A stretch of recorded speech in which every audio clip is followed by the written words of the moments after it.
ଜଗନ୍ନାଥଙ୍କ ଦର୍ଶନ ସାରି ହସ ଖୁସିରେ ଘରକୁ ଫେରୁଥିଲେ ହଠାତ୍ ଘଟିଗଲା ବଡ଼ ଅଘଟଣ। ଫେରିବା ବେଳେ ଘଟିଗଲା ଦୁର୍ଘଟଣା।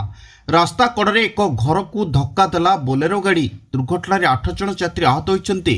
ସ୍ଥାନୀୟ ଲୋକେ ସମସ୍ତଙ୍କୁ ଉଦ୍ଧାର କରି ପୋଲସରା ଗୋଷ୍ଠୀ ସ୍ୱାସ୍ଥ୍ୟ କେନ୍ଦ୍ରରେ ଭର୍ତ୍ତି କରିଛନ୍ତି। ଗଞ୍ଜାମ ପୋଲସରା ଥାନା ମଥୁରା ଗାଁ ନିକଟରେ ଘଟିଛି ଏଭଳି ଏକ ଦୁର୍ଘଟଣା।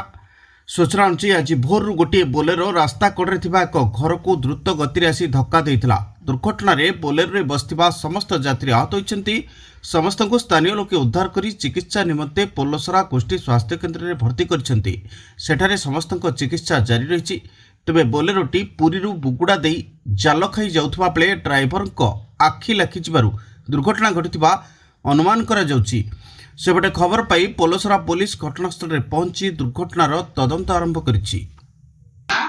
ଦହିନୀ ନାହାକ ଫୁଲ ତୋଳୁଥିଲି, ଫୁଲ ଗଛ ମୂଳେ ଠିଆ ହେଇଥିଲି ତ ମୁଁ ଜାଣିନି ଗାଡ଼ି ବାଡ଼େଇଦେଲା। କ'ଣ କରି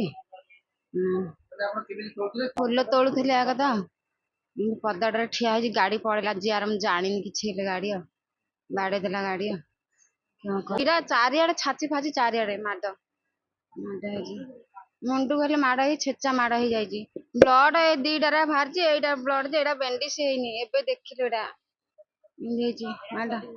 ଆଉ କ'ଣ କରି ଏତେ ମାଡ଼ ହେଲା। ହଁ ମୁଣ୍ଡ ମାଡ଼ ହେଇଯାଇଛି, ହେଲେ ଅଣ୍ଟା ମାଡ଼ ହେଇଛି। ଆଉ କ'ଣ କରି ମୁଁ କେମିତି ଭଲ ହେଇ ସେଇଟା ଦେଖି